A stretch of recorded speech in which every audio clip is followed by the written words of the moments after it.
I think I might be live. I should probably move my microphone. I do apologise for this. There we go. Yes, we are live. Good evening, everyone. We are doing a Prime Minister's... I am doing a PMQ response. I do apologise for what you're about to hear, because I kind of forgot, and I had to help a friend out, so I forgot to do the necessary research for this. But I did watch it at lunchtime, and when I watched, I did notice a significant amount of non-Brexit discussion, which, I'll be honest, made for a rather interesting PMQs. I also apologise in advance, because if I sound a little nasally, I am moderately congested. I have a nose inhaler though, just in case. So if you do hear any my apologies, yes. So, PMQs is not about Brexit, but that does not mean there isn't a bunch of Brexit things we need to discuss. For example, the EU has offered Theresa May a lifeline, and the lifeline is that if her deal can be agreed upon by April 12th, they will extend Article 50 to May 22nd. Theresa May is currently fighting a potential leadership vote, with some MPs trying to find a way around what she has survived before. Yvette Cooper, who has been trying this for a while, is trying to legally block no deal. In fact, that was being debated on in Parliament today. I would have to very quickly go and check to see how that went.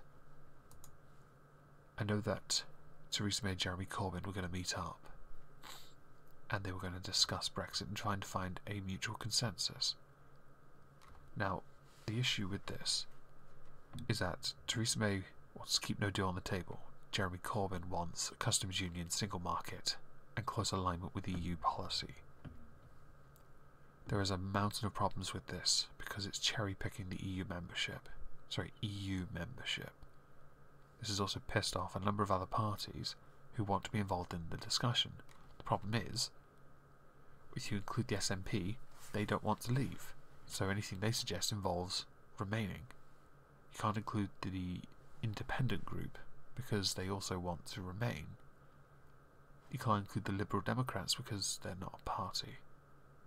You can't include UKIP because they have one MP. You can't include the Greens because it's one person, and she's really starting to get under my skin. In fact, I did tweet to her earlier, because during the debates, Caroline Lucas said something that really got under my skin. If I can find my tweet, I will show it to you. Oh yes, so to Caroline Lucas I tweeted, oh that's not very good. Okay, we're good. Oh, there we go. To Caroline Lucas, because she wants a second vote to go to the people, I said I voted leave.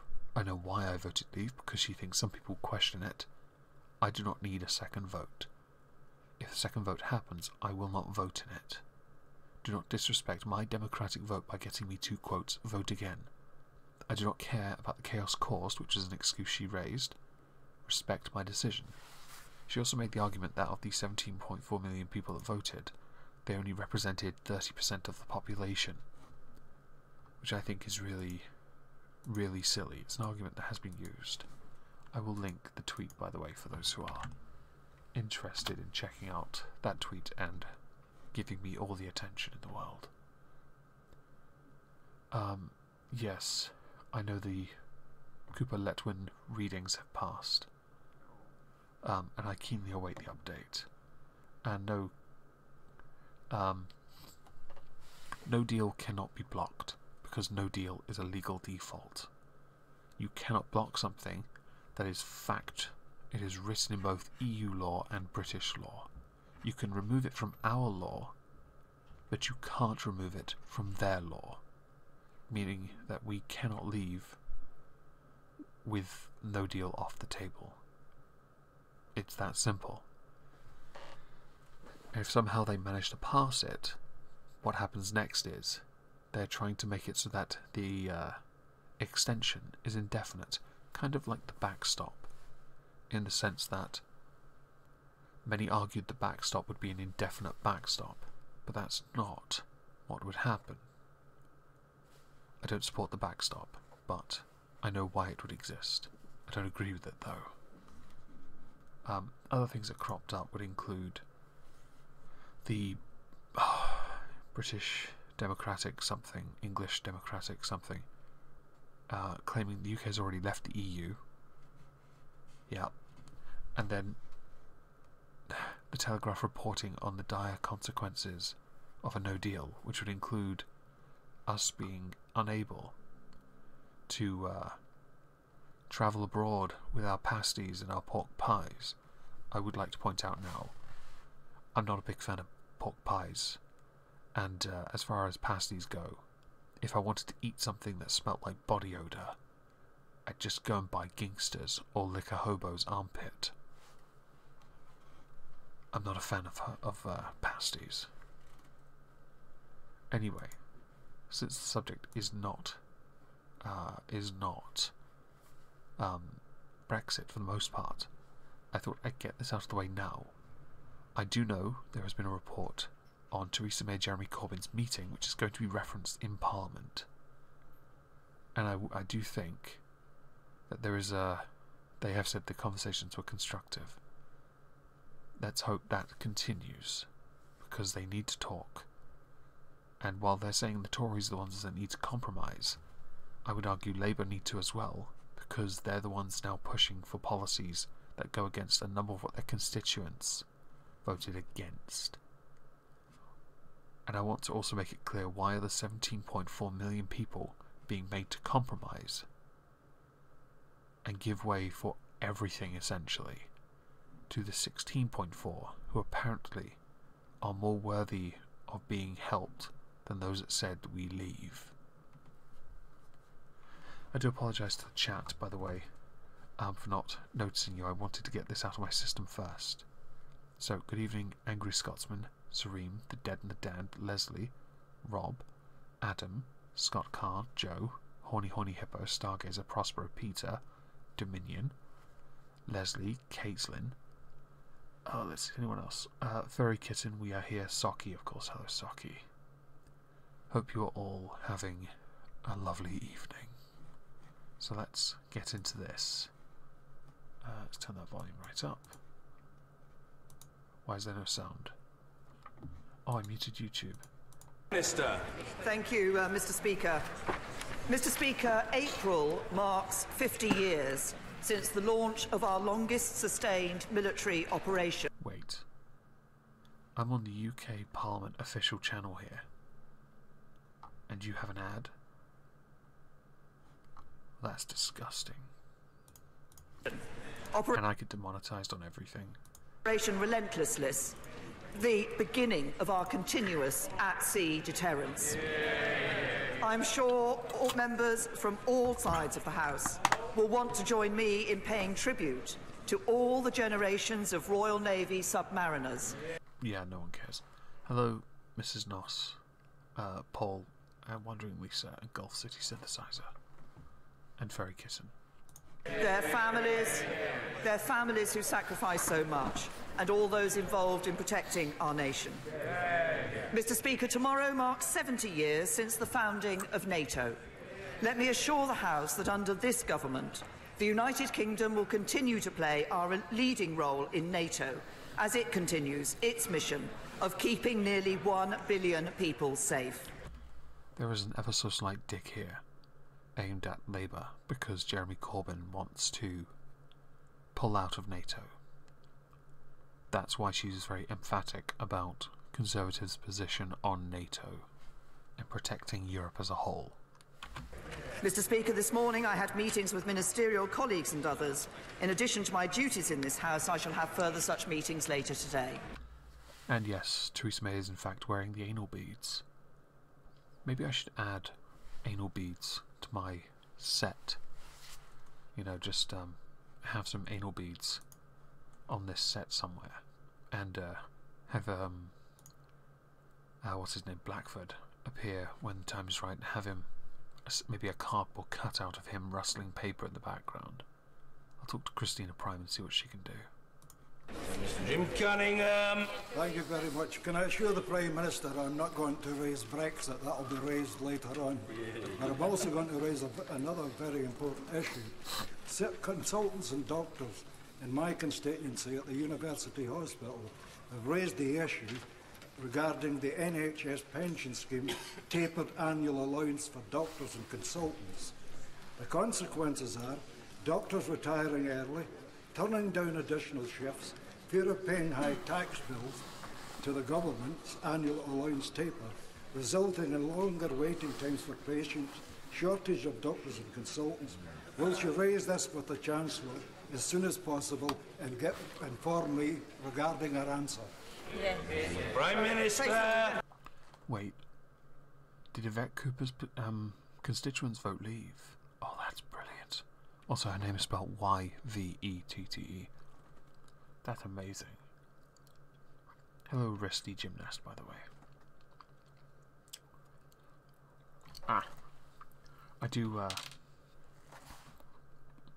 I don't really have an answer, by the way, for this MP, because I didn't have a chance to research this. And also, I would say, it was a remarkably civil question, so I don't take issue with it. He wasn't taking shots, he was simply making a request. No issue with me. But hello, have we left yet? I will quickly switch back here.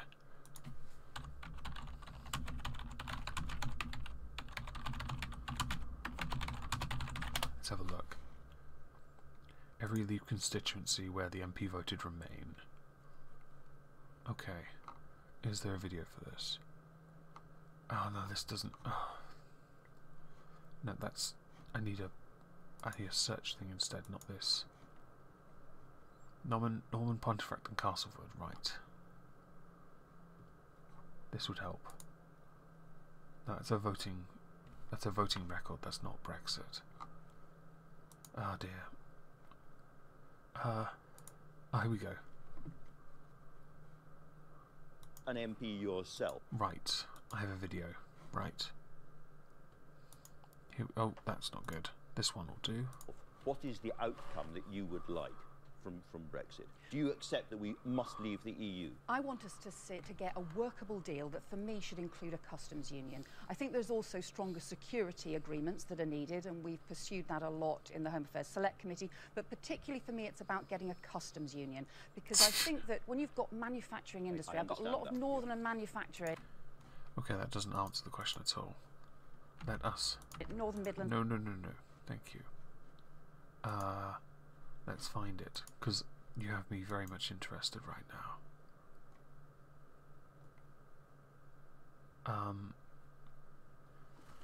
now. Where is it? I can't find it.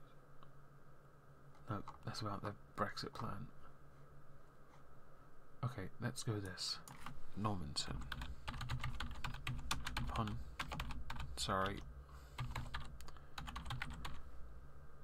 Normanton Pontefract voted leave. Oh, there it is. I found it. Here we go, people. Normanton Pontefract and Castleford voted leave. Their MP, Yvette Cooper. Well, that's magnificent. Thank you very much for telling me that in the chat, by the way. Oh, what's going on here? Oh, we're on the wrong one. My apologies with the sources. If it does get a third reading, fantastic. I think it's fantastic then that she, being a Leave constituency, is doing everything she can to essentially remain. That's fantastic.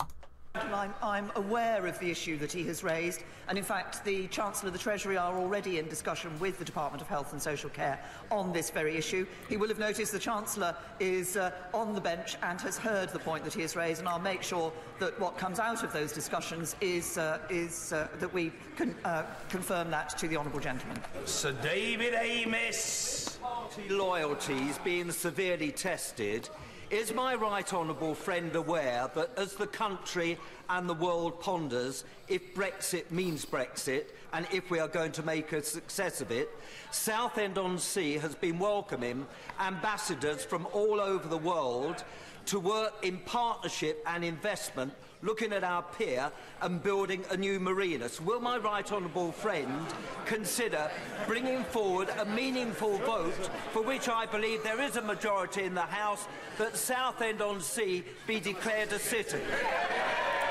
I do want to say, I'm actually surprised that Southend isn't a city already, because I think it does meet some of the criteria for it. Prime Minister! Can I think I should just say congratulations to my honourable friend for so cleverly working in the claim of Southend to become a city. But can I also say to him how important it is, as he says, that we see that investment coming into our country, the benefits and the opportunities when we have got over this stage, when we've delivered Brexit, for building that better Britain, for building that better future, including in Southend-on-Sea, will be there. It's for all of us to ensure that we can get over this stage, get a deal through, get to Brexit, deliver on Brexit, build that better future, of which I'm sure Southend will be a leading part. I think when I said some of the criteria, I did not include cathedral. I didn't say it met all of them, but I'm still surprised it's not a city. Jeremy Corbyn! Thank you, Mr. Speaker. I join with the Prime Minister in wishing the people of Southend well, and I hope it does become a city. Is that okay? Mr. Speaker, I welcome the Prime Minister's offer for talks following the meetings that I've held with members across this House, and look forward to meeting her later today, and I welcome her willingness to compromise to resolve the Brexit deadlock. Today, I posited the idea that perhaps he would, rather than be a gentleman, he would be a bitch. A silly little bitch. And would instead call for a vote of no confidence. He has proven me wrong. Hello, MC. May seems to be a socialist, or I'm... well, yes. Hello, Tony Bob. There are a number of requirements for what a city can be. Having a cathedral is, oddly enough, one of them. Mr. Speaker, when the Prime Minister began her premiership, she promised to resolve the burning injustices facing this country. So can she explain why, by the government's own official figures, poverty has risen for all ages under her administration? Minister! No one in government wants to see poverty rising, and we take this very seriously indeed. But as I've said previously to the right honourable gentleman, the only sustainable way to tackle poverty is with a strong economy and a welfare system that helps people into work. And that's why it's important that we have the lowest unemployment since the 1970s, that we have the number of homes where no one works is at a record low. But we also need to make sure that work pays. And if I just give the right honourable gentleman some figures, in 2010, under Labour government, someone working full-time on the national minimum wage would have taken home £9,200 after tax and national insurance. Now, thanks to our tax cuts and the biggest increase in the national living wage, they will take home over £13,700. That's £4,500 more under a Conservative government. Hello, Resolute Jam and Paula Fletcher. And I would like to point out this is where the arguments of absolute and relative poverty come into effect. The government will argue from the side of absolute poverty, but the problem with that is that does not take into account in-work poverty. The government can brag about all the people that are getting into work now. The problem is, if those people aren't earning enough to sustain their life, then work doesn't become something that actually benefits them. Which is why when being on benefits, if they're being encouraged to work, they need to be encouraged into work that actually covers what they would have been getting on benefits and continue to improve their life.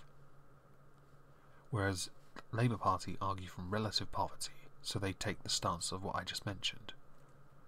And of course then there's other types of poverty that get taken into account. And this is where the goalposts shift. It gets quite tricky. The problem with a lot of the poverties that get mentioned is that it does come down to cost of living in locations. When you brag about the living wage, that's fine. Where I live, living wage is good. In fact, I earn over that because I'm self-employed. But cost of living in this area varies. If you go to a city, cost of living is phenomenally high. So living wage wouldn't actually be beneficial. And let's not forget here that only works for certain age groups as well. Because if you're under a certain age group, you don't get living wage. You get minimum wage. Will there be an MV4? Who knows? I really don't know. Wasn't the cathedral thing repealed under the Industrial Revolution? I don't know. If it was, then perhaps someone could take Norwich's city status away, because I hate Norwich now. I used to live there. I loved it. Seriously. Your cathedral is an eyesore. Burn it. Turn it into a shopping centre or something. I'm joking. I still like Norwich to an extent. With the poverty arguments, there are some then that, while claiming there's some benefits, are working, but their contracts and the nature of their contracts are unstable. So one must instead look to cement their status as an employee and make sure their job isn't something that could be ended. Which is where Labour would like to cement that, not just with unions, but with higher employment rights. It gets tricky. Absolute and relative poverty are arguments that I don't care for, so don't bother bragging about the number of people who are working compared to the 70s, because the system we had in the 70s is not the same as the system now. I would say it is good that, for example, the tax bar has been raised. I remember when that was raised during the coalition of Lib Dems and Conservatives. It was actually a Lib Dem policy that the Conservatives adopted. I support that. I'm self-employed. I've got to do my taxes. The 13 grand, I think actually I'm just under it, which is fantastic. Anyway. Cleaning services, yes. Cleaning services. Actually, Paula, I can trump that. On Monday, I had to go to London to take my nephew to a neurology thing for an EEG to be put on him for 3 days, to be taken home.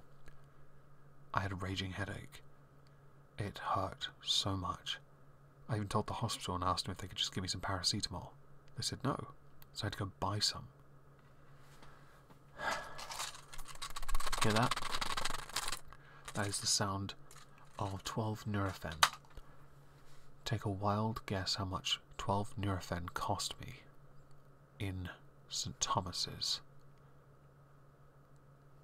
There's no prize or anything, but just take a wild guess. Jeremy Corbyn! Mr. Speaker, official figures show that since 2010, child poverty has increased by 500,000, working age poverty by 200,000 and pensioner poverty by 400,000. And while she's right to mention the national minimum wage, something her party strongly opposed the introduction of, I think we should... Furry Kitten wins the prize.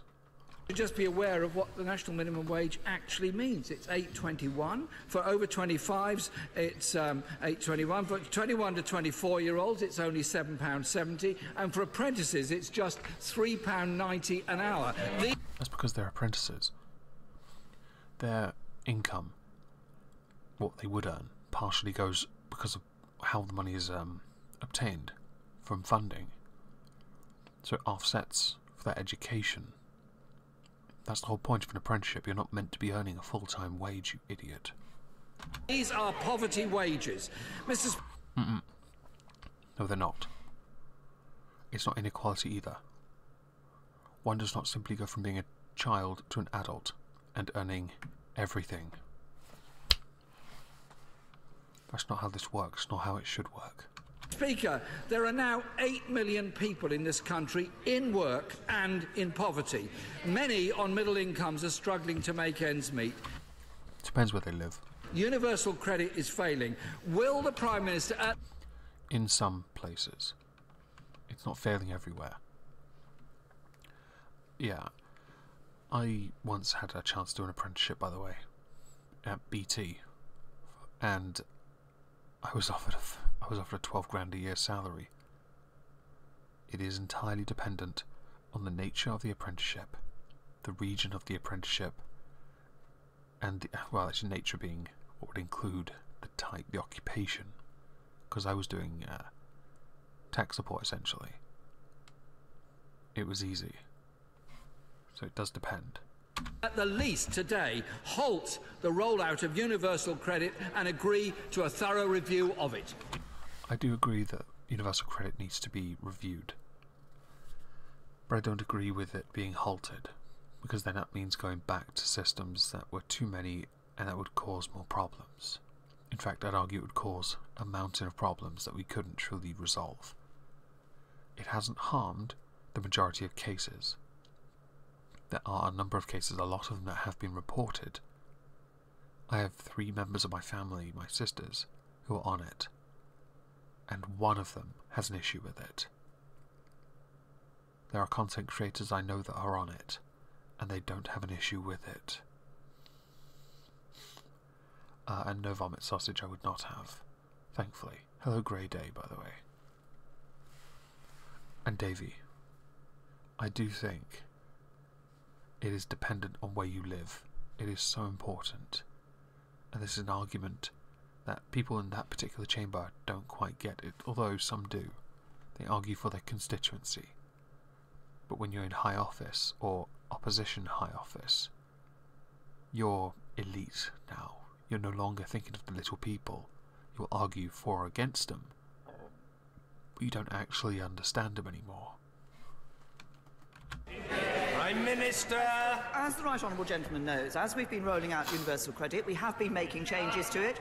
We changed one of the early measures that we took when I became Prime Minister was to change the taper rate. We have since abolished the 7-day waiting. We have ensured that we've taken action to make it easier for those who are transferring onto universal credit in relation to their housing benefit. But crucially, can I say to the Right Honourable Gentleman, there is only one way to ensure that we see a sustainably deal with the issue of poverty. That is to ensure... Well, no. Oh, I'll come on to that, as the Honourable Gentleman has shouted that. That is to ensure that we have a strong economy that delivers jobs and better jobs for people, and that they can keep more of the money that they earn. I'm never a fan of that this term. I want to now just draw my own anecdotal evidence. From 2012 to 2016, I was unemployed.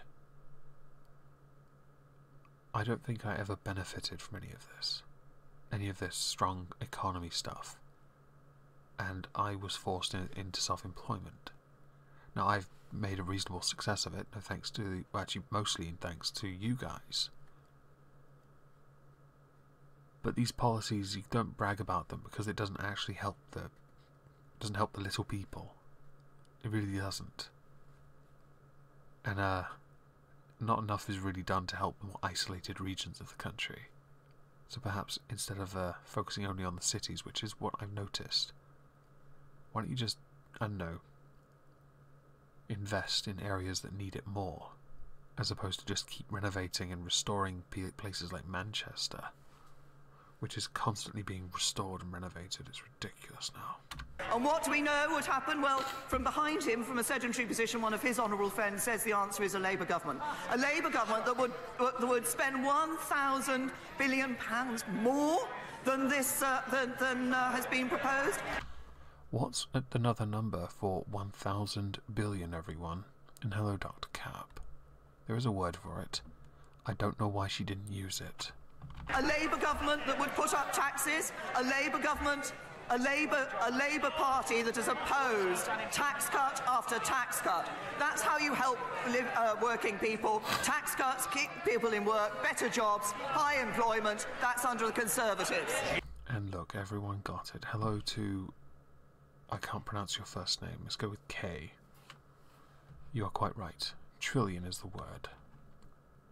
How... I know it seems grander to say 1,000 billion, but it is... and yes, horny hippos, I did see it. I might address it in my video tomorrow. The one thing that now concerns me about what's happened with PMQs is that what had originally started cordially, addressing quite nicely, actually. I thought Corbyn's questions were on point. I think the issue is that because of the ginger muppet, I'm going to point to him. Okay, he's sat behind Corbyn in the grey suit. That ginger muppet opened his mouth because, in a cliched ginger sense, his emotions got the better of him and he decided to shout, "A Labour government." Because of this, hello Victoria Barton. And yes, I actually noticed a number of content creators who live there mentioned to me that they'll even tear down the old recently renovated stuff to make way for new renovated stuff that doesn't benefit anyone, it just pushes up the costs. But if this guy hadn't opened his mouth right, the ginger guy, these two could have continued with their cordial exchanges. She would have then addressed the question about universal credit and a review into the system, which I would have preferred. I would have preferred that, because then at least this would stay on topic and not become a pissing contest, which it's about to. You're going to hear order soon, by the way. It's tragic. Jeremy Corbyn! Speaker, for a government that rolled out austerity and has caused such poverty across the country, she...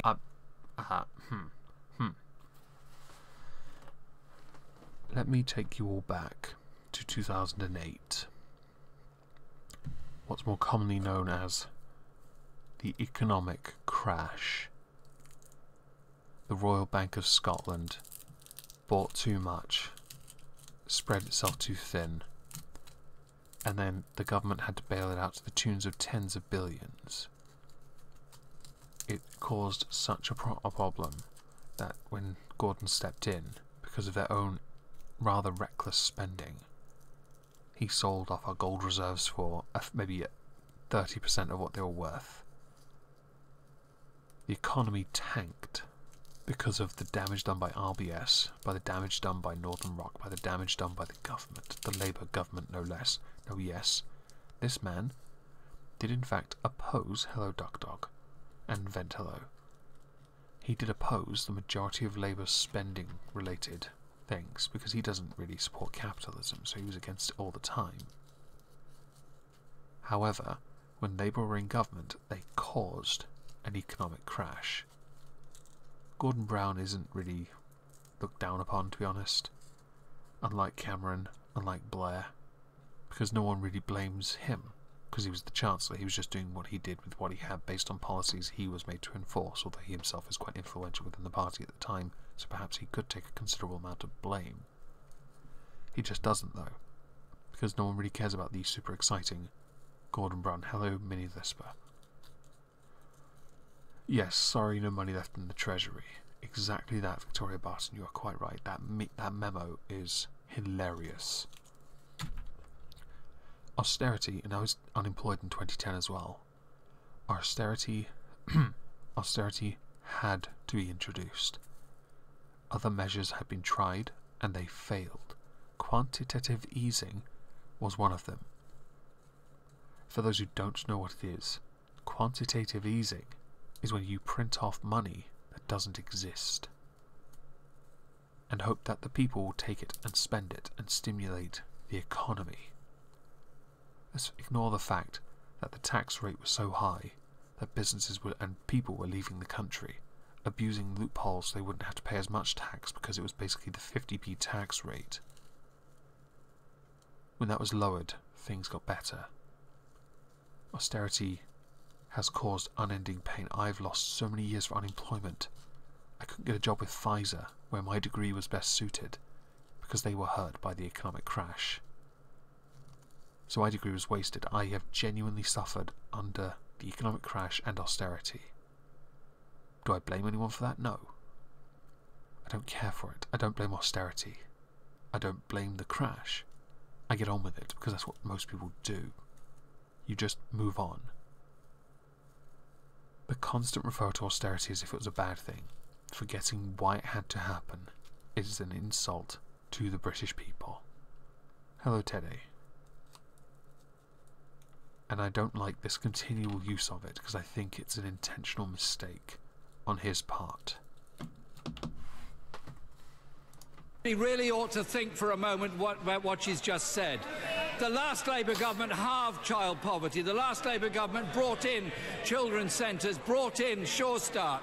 The last Labour government reduced poverty across the whole country. Yes, but by reducing poverty, they didn't think to secure our economy. Hello, Gary Jeffrey. Maybe I should have blamed it on the boogie. Labour threw money at it. I'm going to quote Dr. Cox.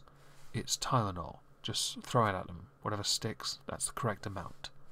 That turn of phrase, instead used for Labour's economic policies. You just throw money at it. Whatever sticks, that's the correct amount. Perfectly Faded Delusions, you did not upset me. I may have misunderstood something. I do apologise for not reading properly. I'm not the best at reading chat and everything. I was going to say something else. Was it Brown that said we are beyond boom and bust, then sold all the gold? Yes, he did. He sold the gold for $3 billion when it was worth about 10. What a twat. Fantastic. Thank you for letting me know, Serene. There was something I was going to add. Something important. What was it? Oh yes, so one of Labour's glaring weaknesses when they were in office, and it's one that most people know about, is that Tony Blair did not know how the system worked. He didn't know how procedure worked. He didn't know how to do anything.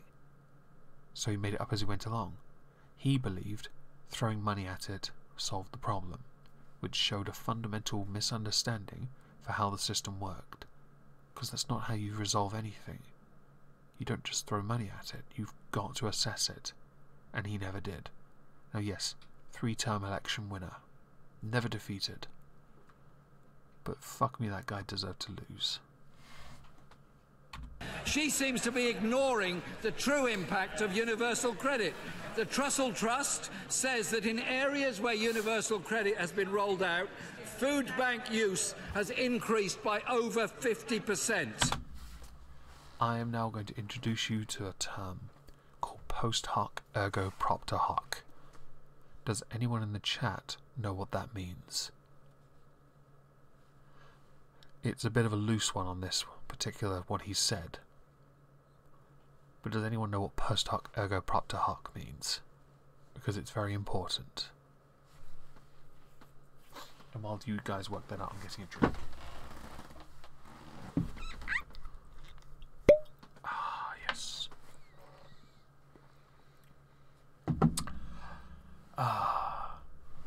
Okay, so post hoc ergo propter hoc is a fallacy. It is the very nature that event A happens and event B happens, but event B happened because of event A. That's the fallacy.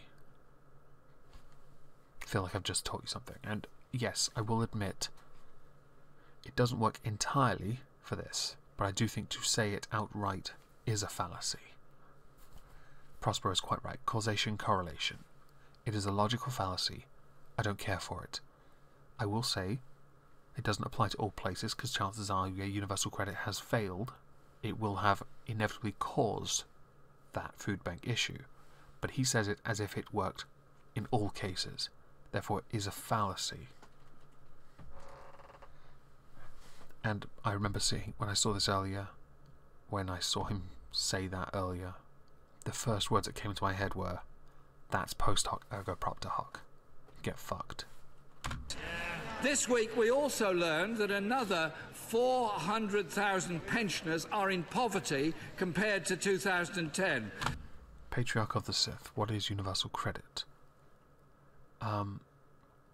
You're quite right, perfectly faded delusions, they're not. Some aren't. What is universal credit? It is the replacement benefit system for the mountain of benefit systems that already exist. It is putting them all into one basket. Therefore, individuals are means assessed depending on their own individual circumstance, and that way benefits aren't going through a massive mountain of bureaucracy in different departments, getting their claims lost or being overpaid, and have been put in one place. That's how it's supposed to be. But it's not doing as well as it could be doing, had it been rolled out and properly tested. I do think it may have been rushed a little.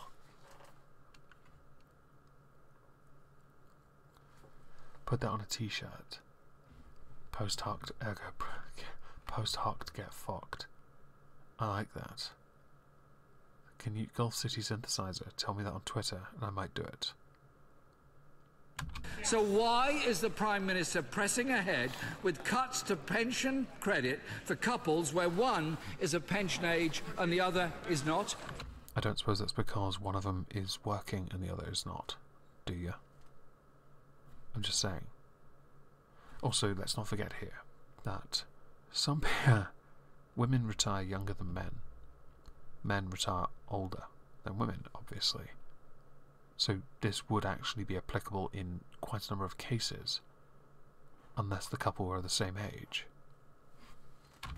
Prime Minister! Can I say to the right honourable gentleman, it is under a Conservative government that we've seen the triple lock on pensions that has provided increases, good increases for pensioners year after year. It is under this Conservative government that we have seen the introduction of the new pension arrangements for individuals who are pensioners. And let's just remember what we saw under a Labour government.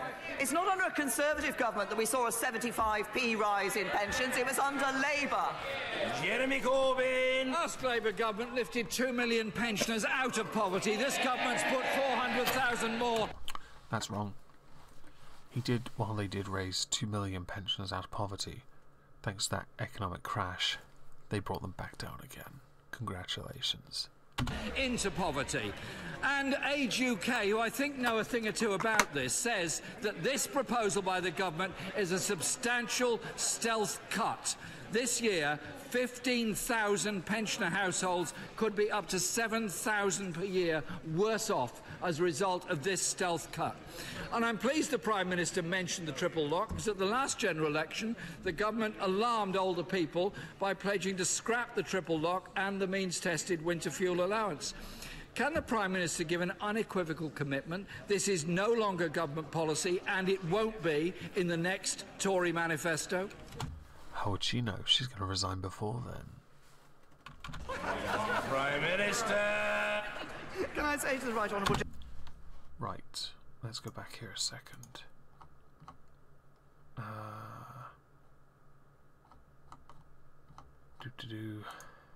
Let's find it. Okay. I'm going to mute that for a second. I think EU withdrawal bill vision is Yvette Cooper's amendment called Amendment 21.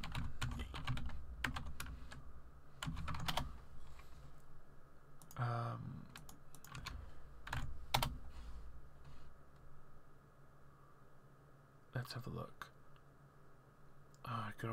Is it the cost amendment? No, it's not. So, okay, this might be it. The ayes to the right, 304. The noes to the left, 313. The noes have it, the noes have it. Unlock! Okay, I don't actually know what that one's about. I do apologise. You just said Yvette Cooper's thing passed, though, so I'm going to quickly pull that up. I do apologise, people. I don't have that. Let's have a look. I don't have it, I'm afraid. I'm on the BBC site, and I don't have that. Call the Minister to move the Government Amendment 22 formally. The question is the Government Amendment 22. Government Amendment 22. No, I can't help you, I'm afraid, on this one. I know you said that the Yvette Cooper thing passed, but I haven't got anything for it yet, I'm afraid. I do apologise. Gentlemen, we have given our commitments to pensioners. We are clear. We are keeping those commitments to pensioners. What we've seen under Conservatives in government is the basic state pension rise by over £1,450 a year. That is in direct contrast to what a Labour government did for our pensioners. We want people to be able to live in dignity in their old age, and that's what this Conservative government is delivering. Jeremy Corbyn. Mr. Speaker, I'm sure the whole generation of waspy women will be pretty alarmed at the lack of action by this government and the lack of justice for them. Additionally, Mr. Speaker, over 1 million over 75s currently receive a free TV licence. Two things. Waspy women, I do want to apologise to you now for this one. But unfortunately we live longer, therefore you're going to have to work longer to get state pension. You do not get the right to retain a younger pension age just because everyone else lives longer and you get to live longer, but because you were born earlier you should get to retire younger. I'm sorry, but no. 2. Tabled by Brexit Secretary Stephen Barclay ensures that nothing in this bill rules out the government extending Article 50 in a different way. Okay, good to know. I know that I do have the... it's here, but I don't have anything on it at the moment. I scroll down. Bill to prevent... Then I made... yeah. There's nothing... Amendment 21. But nothing really conclusive here, I'm afraid. A scheme established by the last Labour... Oh, and yes. You're quite right. Get rid of the licence. Get rid of the BBC, in fact. Defund. Sell it off. Oh, good. Thank you, Serene, for clearing that up, because I had a priority today. A friend of mine needed to talk about something quite distressing, and I made the right decision as far as I'm concerned, talking to them instead of doing this research. So I do apologise for not knowing everything I should know. Government. This government transferred the scheme to the BBC without guaranteeing its funding. Will the government take responsibility and guarantee free TV licences for the over 75s? Can they see at that age? We've been clear what we expect the BBC to do, and frankly, I think the BBC is in a position to be able to do that with the income that they receive. Jeremy Corbyn! Speaker, the last Labour government guaranteed free TV licences for the over 75s. This government appears to be outsourcing that policy to the BBC. I think it should be an item of public policy, not sent to somebody else to administer on behalf of the government. I tend to disagree. First of all, because the BBC should be dealing with this themselves. They are publicly funded, but I don't agree with that. I think they should be sold. I hate the BBC. I don't have a TV licence because I don't watch TV, so it's quite beneficial, really. At best, I watch YouTube videos.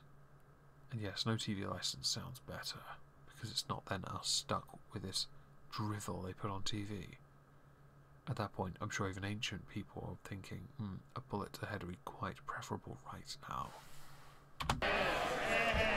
Mr. Speaker, the last Labour government lifted 2 million pensioners out of poverty. 2 million children were lifted out of absolute poverty, and homelessness was cut in half. Contrast that with this government, which has put 500,000 more children into poverty, 400,000 more pensioners into poverty, and doubled homelessness. The homelessness thing, yeah, but the poverty thing, relative and absolute again. This, by this government, is a political choice.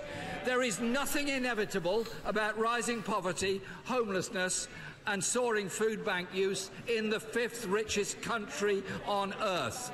So yes, let's work to try and resolve the Brexit deadlock. But, Mr. Speaker, unless this government tackles insecure work, low pay, rising pensioner poverty, her government will be marked down for what it is, a failure in the eyes of the people of this country. I think this is lazy. Because he's made a very big statement, and congratulations for getting through it, because you look like you were about to lose all your breath. But, at every opportunity you have 6 questions.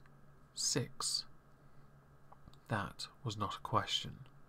That was just a personal attack on her and the government. Quite frankly, it's ridiculous. It's a waste. You have 6 questions. Why do you waste this shit? It's a waste of our time. Now she's going to reply and spew out this normal, typical, usual spiel that bores the fuck out of me. Prime Minister! Right, first of all say to the right honourable gentleman, he quoted the last Labour government. I didn't realise he was such a fan of the last Labour government.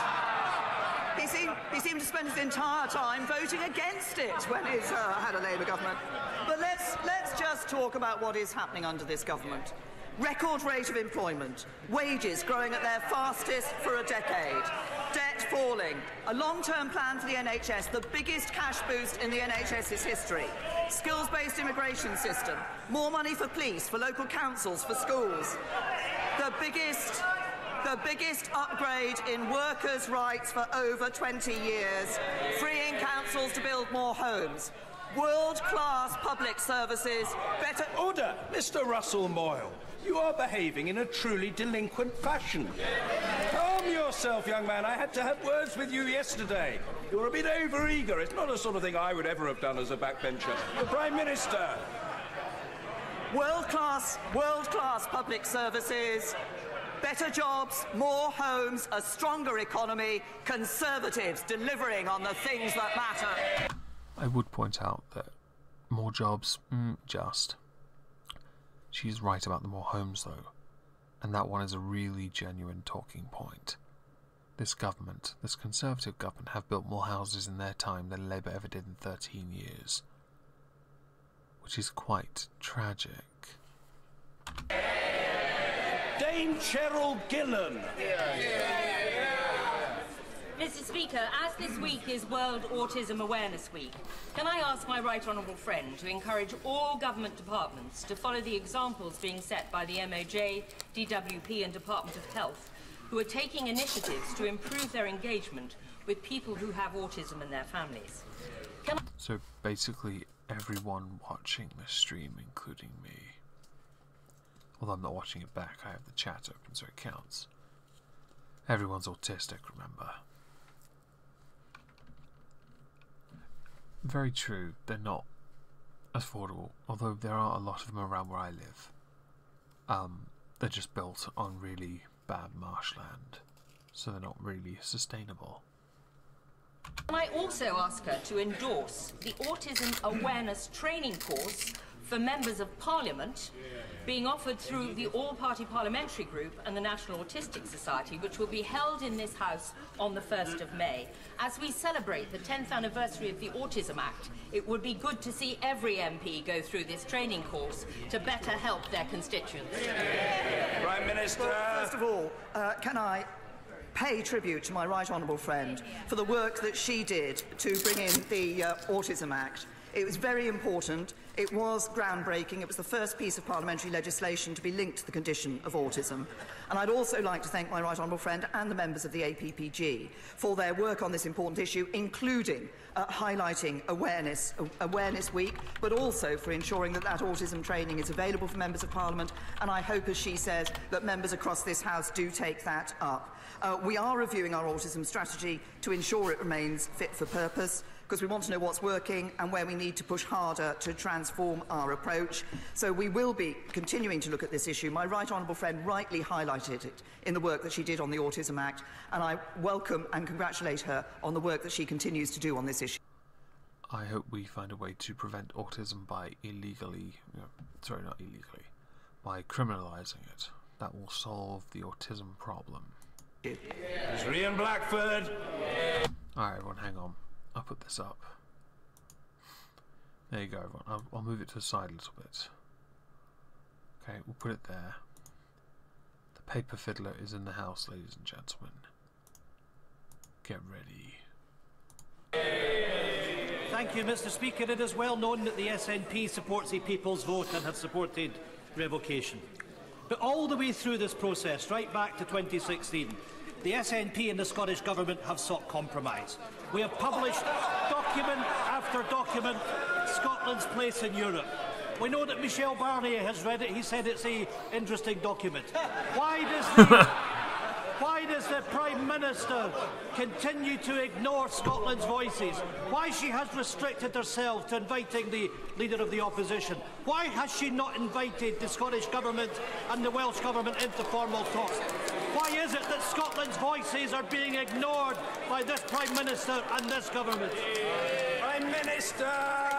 honourable gentleman, I'm actually meeting the First Minister of Scotland later today, and we'll be talking with her about the event of Scotland.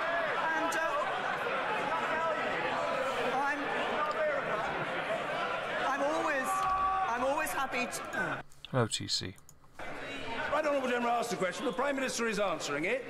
Let us hear fully and courteously the answer. The Prime Minister.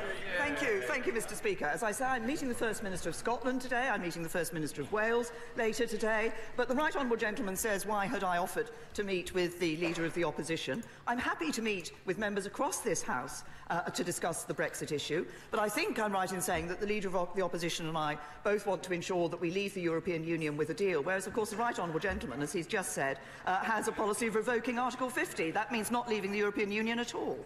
Mr. Ian Blackford. Mr. Speaker, what I did ask about was formal talk. Yeah, fantastic formal talks. I don't support revocation, and I don't support Scotland's basically Remain stance. It's also from a position as if the majority of Scotland did. I would point out that there is a huge amount of people in Scotland that voted to leave, but you yourself are ignoring it. While Scotland did vote to remain as a whole overall, and we respect that, you are part of the United Kingdom.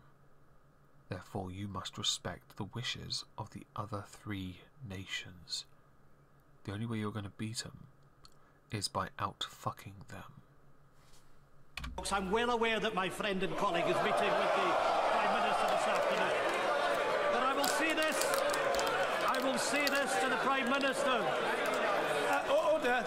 Now, members are becoming very overexcited. Very overexcited. The Right Honourable Gentleman has a right to be heard, and he will be heard. Mr. Ian Blackford. Thank you, Mr. Speaker, and let me make it clear that the voices of Scotland will not be shouted down by Conservatives in this House. The important factor here, Prime Minister, is you're having formal talks with the Leader of the Opposition. Scotland will not accept He's a bit of a twat, isn't he? Brexit. Scotland voted to remain in the European Union, and we simply will not be dragged out against our will. Will the Prime Minister now engage in formal talks with the Scottish Government, with the Scottish National Party and other opposition parties to make sure our voices are heard, and that desire to stay in the European Union, the best deal for all of us, is listened to and is respected? Your view is listened to. Your view is respected.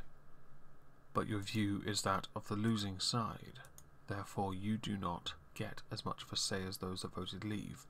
Why is your view apparently something that needs to be more respected than that of the 17.4 million that voted leave?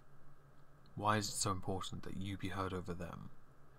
You fat, dumpy, balding little shit.